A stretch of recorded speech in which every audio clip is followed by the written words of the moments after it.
Hey guys, in this tutorial we're gonna model an example of these types of conceptual models together, so let's dive in. I've already created a rectangle and I right click on that and convert to editable spline. I hit 1 for vertices and I start editing the model.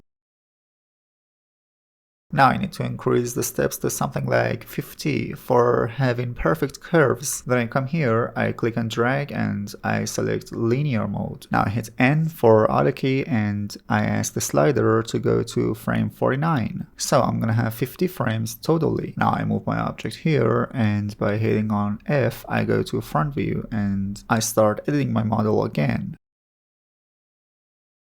Perfect. I go to Tools, Snapshots, I click on Range, and I set 2 to 49 and Copies to 50. On Mesh mode, I hit on OK, and I move the original model somewhere else. I select them all, I go to my for list, and I type in SH for show. I adjust the outer amounts, and that's all. Our model is ready. Thanks for watching, and good luck.